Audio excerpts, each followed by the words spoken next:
இது மகிமை நேரம். பிதாவாகிய தேவனாலும் கர்த்தராகிய இயேசு கிறிஸ்துவினாலும் உங்கள் எல்லாருக்கும் கிருபையும் இரக்கமும் சமாதானமும் உண்டாவதாக.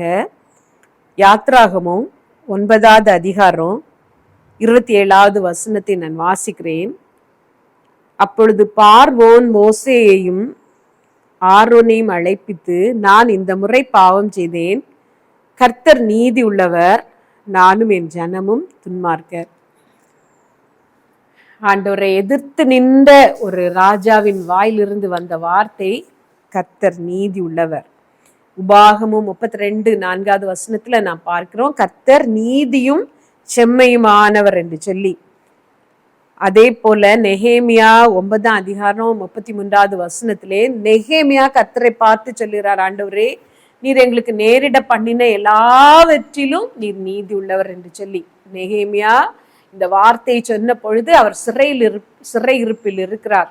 அந்த இஸ்ரவேல் ஜனம் அவருடைய நாட்டிலிருந்து முழுதும் பிடுங்கப்பட்டு அந்நிய தேசத்திலே அடிமைகளாக இருந்த காலத்திலே அவர் சொன்ன வார்த்தை, கர்த்தாவே எங்களுக்கு நேரிட பண்ணின இந்த எல்லா சிறுமை, இந்த எல்லா கஷ்டங்களிலும் நீர் நீதி உள்ளவர். சுகமாய் நாங்கள் வாழ்ந்திருந்த நாட்களிலே நீர் எங்களுக்கு தந்த அந்த கற்பனைகளையும் கட்டளைகளையும் மோசேயை கொண்டு நீர் தந்த அந்த செவ்வையான வழிகளையும் விட்டு நாங்கள் விலகி எங்கள் மனம் போல் நடந்தோம், எங்கள் இஷ்டம் போல் திரிந்தோம். இன்றைக்கு உம்முடைய நியாயமான தீர்ப்புகளின் நிமித்தம் நாங்கள் அடிமைகளாக கஷ்டப்படுகிறோம், அந்நிய நாட்டிலே இருக்கிறோம்.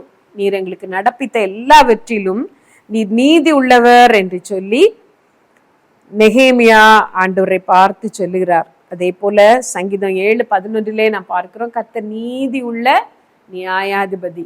நம்ம எல்லாரும் அடிக்கடி அநேகமாக மறந்து போகிற ஒரு விஷயம், கர்த்தர் நீதி உள்ளவர் என்பதைத்தான், அவர் நீதி உள்ள நியாயாதிபதி என்பதைத்தான். நமக்கு அதிகமான பிரசங்கங்களும் வார்த்தைகளும், கர்த்தர் அன்புள்ளவர், மனதுருக்கமுள்ளவர், அவர் எல்லாவற்றையும் தருகிறவர், சம்பூரணமாய் நம்மை ஆசீர்வதிக்கிறவர், ஐஸ்வர்ய சம்பன்னர், இப்படிப்பட்ட பிரசங்கங்களை கேட்கவே நாம் விரும்புகிறோம். அதுதான் நம்முடைய மனதுக்கு இதமா இருக்கிறது. கர்த்தர் நல்லவர், நாம் அனுபவிக்கிறதற்கு சகல நன்மைகளையும் தருகிறவர், அவருடைய ஐஸ்வர்யத்தின்படி நம்முடைய குறைகளை எல்லாம் நிறைவாக்குகிறவர். ஆனால் கர்த்தர் நீதி உள்ள நியாயாதிபதியும் கூட. கர்த்தர் நியாயாதிபதி, கர்த்தர் நீதி உள்ளவர் என்று நம்முடைய மனதிலே பதிந்திருந்தால் அநேகமான தவறுகளை நாம் செய்ய மாட்டோம். பிரசங்கிலே ஒரு வசனம் சொல்லப்பட்டிருக்கிறது, வாலிபர்களுக்கு, உன் கண்ணின் காட்சியிலும் நீ காண்கிற எல்லாவற்றிலும் நீ நட, ஆனால் முடிவிலே இதெல்லாவற்றிலும் கர்த்தர் உன்னை நியாயத்திலே கொண்டு வந்து நிறுத்துவார் என்பதை நீ அறி என்று சொல்லி இருக்கிறது. ஒரே ஒரு வாழ்க்கை தான் நாம் வாழ்கிறோம். இந்த வாழ்க்கை முடித்து நம்முடைய கணக்கை நாம் கர்த்தரிடத்தில் ஒப்புவிப்பதற்காக அவருடைய நியாயாசனத்திற்கு முன்பாக நாம் நின்றே ஆக வேண்டும். நாம் இந்த உலகத்தில் வாழ்வதுதான் வாழ்க்கை என்று நம்பிக்கொண்டிருக்கிறோம். இந்த உலகத்துல மட்டும்தான் பிரதிபலன் என்று விசுவாசித்து கொண்டிருக்கிறோம். ஆனால் அப்படி அல்ல. இந்த உலகத்திலே என்ன நன்மைகள் எல்லாம் உங்களுக்கு மறுக்கப்படுகிறதோ, நீங்கள் கர்த்தருக்கு உண்மையா இருந்தும் நீங்கள் ஊழியம் செய்தும் உங்களுக்கு என்ன ஆசீர்வாதங்கள் எல்லாம் மறுக்கப்படுகிறதோ அதற்கான பிரதிபலனை எல்லாம் நீங்கள் பரலோக ராஜ்யத்திலே காண்பீர்கள். ஆண்டோர் வலது பக்கத்திலே நிற்கிறவர்களை பார்த்து சொன்னார், என் பிதாவினால் ஆசீர்வதிக்கப்பட்டவர்களே என்று கூப்பிட்டார். அதே போல நல்லது உத்தமமும் உண்மையான ஊழியக்காரனே என்று அழைத்தவர்கள் எல்லாம் கொஞ்சத்திலே உண்மையாய் இருந்தவர்கள்.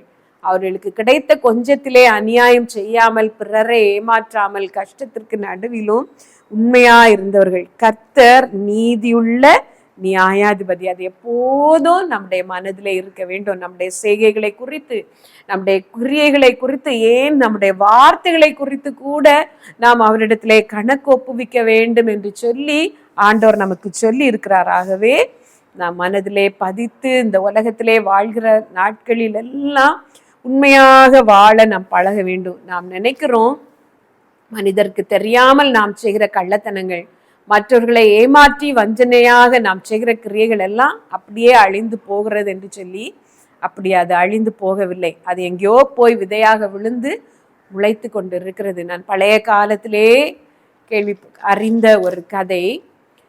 ஒரு 2 சிறுமிகள், அதில் ஒரு சிறுமியின் தாயார் தன்னுடைய மகளுக்கு ஒரு பொம்மை செய்து கொடுத்திருந்தார்கள் துணினால். இப்போது போல பிளாஸ்டிக் பொம்மை கிடையாது. எங்களுடைய சின்ன வயதிலே நாங்கள் பொம்மைகளை செய்து விளையாடுவது உண்டு. துணியினால் தலை, கண்ணு, மூக்கு, காதெல்லாம் வைத்து அப்படி ஒரு பொம்மை செய்து தன்னுடைய மகளுக்கு கொடுத்திருந்தார்கள். திடீரென்று ஒரு நாள் காணவில்லை. அவர்களுக்கு சந்தேகம் அந்த மற்ற சிறுமியின் மேல். அவளை கூப்பிட்டு கேட்டார்கள், என் மகள் வைத்திருந்தாளே அந்த பொம்மையை நீ எடுத்தாயா என்று சொல்லி. கேட்டதும் அவளுக்கு பயம். ஐயோ, நாம் எடுத்தது இவர்களுக்கு தெரிந்தால் என்ன செய்வார்கள், நம் மீது கோபப்படுவார்களே என்று சொல்லி அவள் பயத்துடனே அந்த பொம்மையை என்ன செய்தாள் என்றால் மண்ணுக்கடியில் புதைத்து வைத்து விட்டாள். போய் சொன்னால், நான் உங்கள் பொம்மையை பார்க்க, அவருடைய வீட்டின் பின்னால் கொல்லைப்புறத்திலே அதை புதைத்து வைத்திருந்தாள். உங்கள் மகளின் பொம்மையை நான் எடுக்கவில்லை என்று சொல்லி அவள் போய் சொல்லிவிட்டாள். கொஞ்ச நாட்கள் கழித்து மழை பெய்தது. மழை பெய்த பொழுது பொம்மை வடிவிலே அங்கே கோதுமை வளர்ந்திருந்தது. எல்லாருக்கும் தெரிந்தது அந்த கோதுமை வைத்து செய்யப்பட்ட அந்த பொம்மை, கோதுமை விதைகளை வைத்து செய்யப்பட்ட அந்த பொம்மை திருடினது இவள் தான் என்று சொல்லி. அதே போலதான் இன்னைக்கு நாம் ரகசியமாக செய்கிற காரியங்கள், பிறர் காணவில்லை, அவர்களை ஏமாற்றுகிறோம் என்று நாம் செய்கிற அந்த அநியாயமான காரியங்கள் எல்லாம் என்றோ ஒரு நாள் அது முளைத்தே ஆகும். மனிதன் எதை விதைப்பானோ அதே அறுப்பான். உண்மையை விதைக்கிறவர்கள் உண்மையை அறுப்பீர்கள். ஒருவேளை இந்த உலகத்திலே நீங்கள் ஏமாற்றி நன்றாக வாழ்ந்து விட்டு போய்விடலாம். ஆனால் மறு உலகத்திலே போய் அதை அறுக்கும் பொழுதுதான் தெரியும் அதன் வேதனை எவ்வளவு பெரியது என்று சொல்லி. கர்த்தருக்கு உண்மையாக வாழ பழகுங்கள். எல்லாவற்றையும் கர்த்தர் பார்த்து கொண்டிருக்கிறார் என்று சொல்லி ஒரு நீதி உள்ள வாழ்க்கை, நியாயமாய் வாழ பழகுங்கள். நாம் செய்கிற எல்லாவற்றையும் அவர் காண்கிறார். நாம் செய்கிற எல்லாவற்றையும் அவர் குறித்து வைக்கிறார். நம்முடைய எல்லா காரியங்களுக்குமான கணக்கை நாம் அவருக்கு ஒப்புவிக்க வேண்டும். அவர் நீதியுள்ள நியாயாதிபதி. வேதத்துல ஒரு சம்பவம் உங்களுக்கு ஞாபகம் இருக்கும் என்று நினைக்கிறேன். தாவீது ராஜாவின் நாட்களிலே 3 வருஷ பஞ்சம். ஏன் என்று கேட்ட பொழுது கிபியோனியரை கொலை செய்த சவுலுக்காக இது வந்தது என்று ஆண்டவர் சொன்னார். இந்த கிபியோனியர் கள்ளத்தனமாக இஸ்ரவேல் புத்திரரோடு யோசுவாவின் நாட்களிலே உடன்படிக்கை பண்ணினவர்கள். கள்ளத்தனமாக அவர்கள் வந்து ஏமாற்றி பண்ணினாலும் உடன்படிக்கை பண்ணினது யோசுவாவும் அவனுடைய ஜனங்களும். கர்த்தர் அதை மனதிலே வைத்திருந்தார். சவுல் அவர்களை கொல்ல தேடின பொழுது கர்த்தர் நியாய தீர்ப்பை இஸ்ரவேல் ஜனங்களின் மேல் கூறினார். அதே போல்தான் என்றோ நடந்த காரியம், பழைய நாட்களில் நடந்த கதை, தலைமுறைகளுக்கு முன்னால் நடந்தது என்று சொல்லி எல்லாம் கர்த்தர் விடுவதில்லை. சில பாவங்கள் 3ஆம் 4ஆம் தலைமுறை வரைக்கும் அவர் விசாரித்தே தீர்க்கிறார். ஆகவே கர்த்தருக்கு பயந்து துணிகரமான பாவங்களை செய்யாமல் கர்த்தரிடத்திலே ஒவ்வொரு நாளும் கேளுங்கள், ஆண்டவரே மறைவான குற்றங்களுக்கு என்னை நீங்களாக்கும், துணிகரமான பாவங்களுக்கு உமது அடியனை விலக்கி காரும் என்று சொல்லி கண்களை மூடி ஜெபிப்பீர்களா?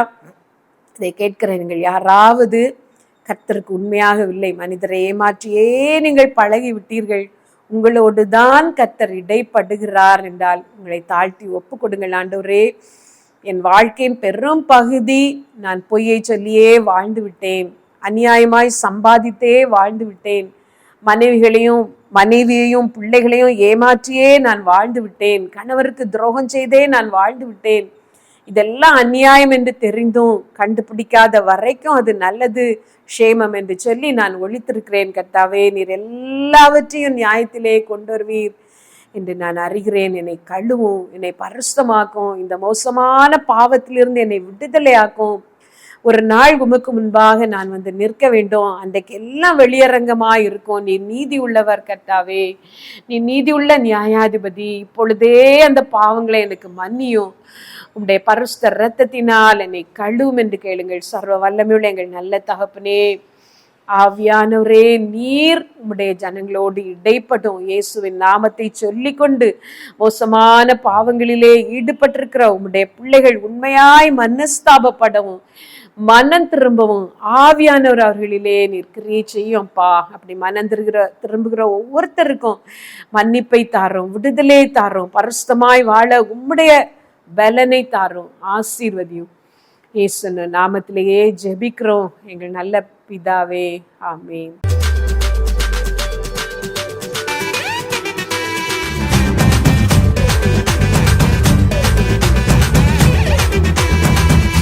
மகிமை மகிமை மகிமை மகிமை மகிமை